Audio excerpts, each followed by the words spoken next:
If your heartbeat feels irregular, you may be suffering from atrial fibrillation, which, if unaddressed, could lead to a life-threatening condition. So we're discussing the causes of AFib and its treatment.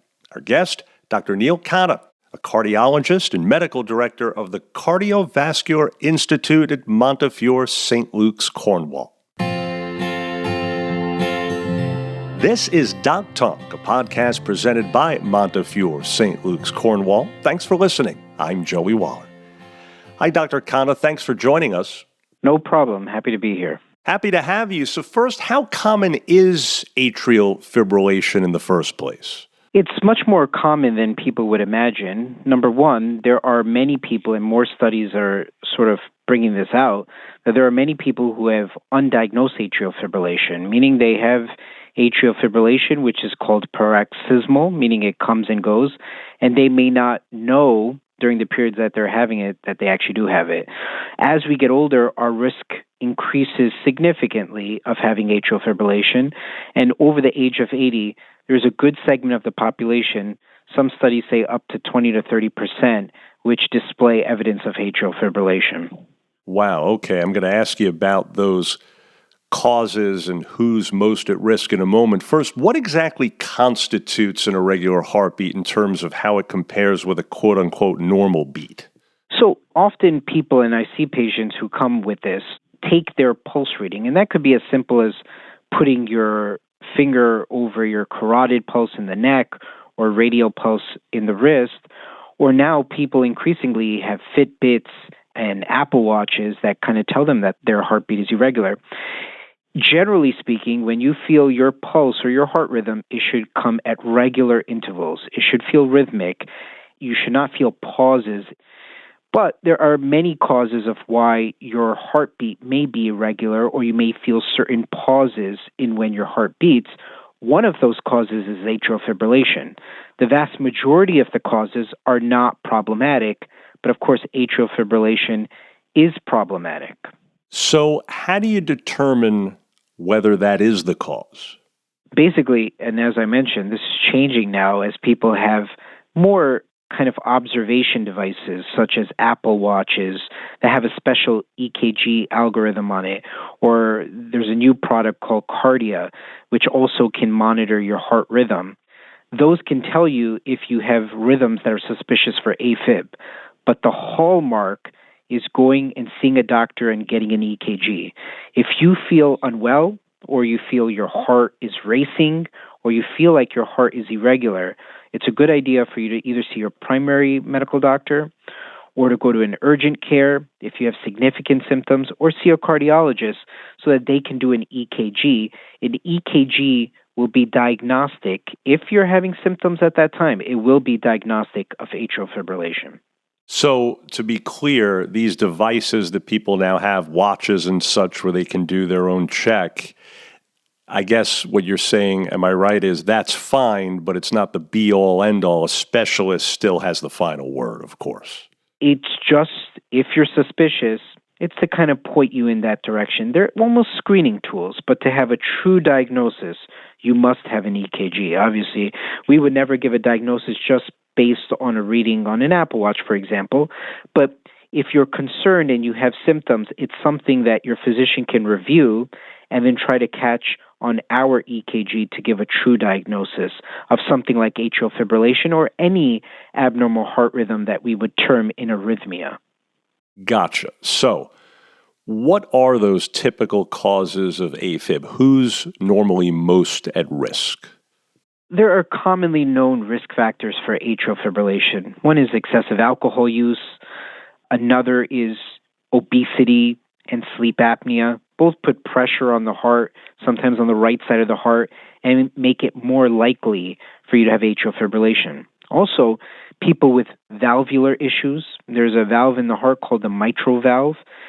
Mitral valves, which happen to be significantly leaky or have regurgitation, tend to lead to atrial fibrillation in many of the patients. But the truth of the matter is, in most cases, it's an age-related disease, meaning as you get older, you become more apt, as your atria becomes scarred with age, to develop these abnormal rhythms like atrial fibrillation. Atrial fibrillation basically is an erratic firing of the signals in your left atrium, where your heart rate is no longer regular and controlled. Instead, it's firing erratically. And it tends to happen in people as they get older. The risk of it increases dramatically after the age of 65. So, what are some symptoms of an irregular heartbeat, readings and screenings on your own aside, that patients may notice themselves? If you're feeling your heartbeat consistently, and specifically if you feel your heart rate going very rapid and it's associated with dizziness or shortness of breath or chest pain, it's suspicious for an arrhythmia, or also called an abnormal heartbeat. And those are the type of symptoms that you should get evaluated by at least your primary care doctor or maybe a cardiologist. But primarily the symptoms of AFib happen to be palpitations, just a feeling of your heart racing, because often atrial fibrillation does go very rapid. But if you have that associated with other symptoms, like I mentioned, of shortness of breath, swelling in your legs, it could be a sign that you're having atrial fibrillation consistently, and it's causing your heart now dysfunction because of that. Now, we'll talk about treatment options in a moment, but as mentioned earlier, if left untreated, AFib can cause life-threatening conditions, right? What are those? There's really two major risks with atrial fibrillation. One is more symptom-based, meaning if atrial fibrillation, like I mentioned, tends to be erratic and be very rapid, meaning normally the normal human heartbeat ranges from 60 to 80 beats per minute.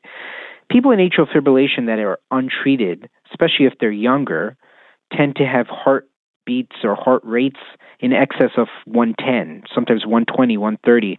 There are people who go all the way up to the 180s and 190s and feel consistently unwell. So when your heartbeat is consistently elevated like that, there's a strong risk that, number one, you could feel dizzy or faint, or number two, that it could slowly cause your heart to dilate and weaken. And so atrial fibrillation that is very rapid for a long period of time and is suboptimally controlled can cause heart failure by causing the heart to dilate and causing the heart to weaken slowly from this chronic fast heartbeat that atrial fibrillation can cause. The second major risk of atrial fibrillation, which is probably the biggest problem, is that because the atria, or the top chamber of the heart, is not contracting like it normally does, it's fibrillating or sort of quivering, the blood does not flow out of it evenly. And so blood can swirl in this top chamber of the heart, and when blood in the body is static or just swirling, it can clot. And so as we get older and with certain risk factors, the blood tends to clot more easily. And so it's a major risk of stroke, because once you have a clot in the heart, it can be ejected out of the heart, and the first stop is often the brain. And so people with atrial fibrillation are at significantly increased risk of having a stroke, depending on what their other risk factors are. So heart failure or possibly stroke. So what AFib treatments are available, and what's the most common of those?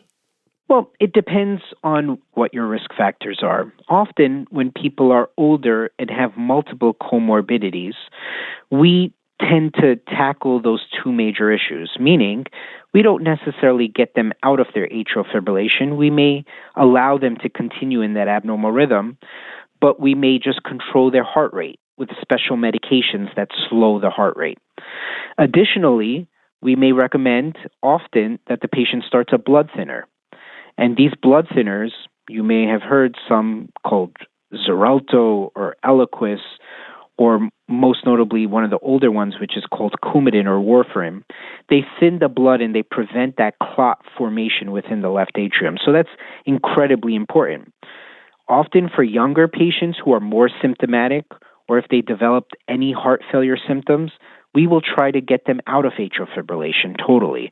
And one of the ways we can do that is by doing something called a cardioversion, where we put the patient to sleep electively and we shock their heart into a normal rhythm again.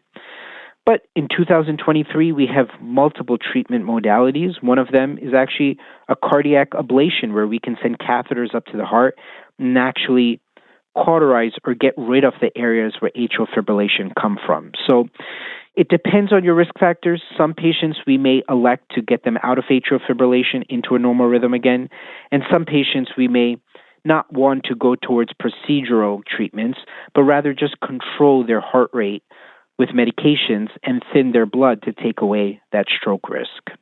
Couple of other things. So you mentioned EKG earlier. How often should the average person have their heart checked, and what should that include? Just an EKG or anything else? Again, a lot of cardiology is symptom-based. So definitely anybody who has some cardiac symptoms should be regularly monitored, sometimes every 6 months, for example. But again, risk factors are key in this. So if someone is over the age of 65, I often recommend that patients get yearly EKGs if they're relatively asymptomatic. But the hallmark of this is that if you do develop any symptoms, chest pain, shortness of breath, palpitations, you need to get an EKG as soon as possible, because that may tell that there's an underlying issue that's going on that may require much more frequent treatment. There are people who have atrial fibrillation or significant heart failure who are monitored once a month and get regular follow-up with EKG readings that frequently. And so in summary here, doctor, what's your overall message for those listening with an irregular heartbeat regarding their potential prognosis once treated? Overall, what I would say is that if you have symptoms, you should get screened, because atrial fibrillation can be very problematic if left untreated. The good thing about atrial fibrillation, or any abnormal heart rhythm or heart condition, is that often if you do get screened and you do get discovered to have this condition, with treatment, your prognosis can be just as good as if you did not have the condition in the first place. So for patients who have irregular heartbeats, picking up atrial fibrillation can potentially prevent a stroke, which could be a truly life-altering discovery. Well, folks, we trust you're now more familiar with what causes AFib and how it's treated. Dr. Neil Khanna, thanks so much again. Thank you for having me.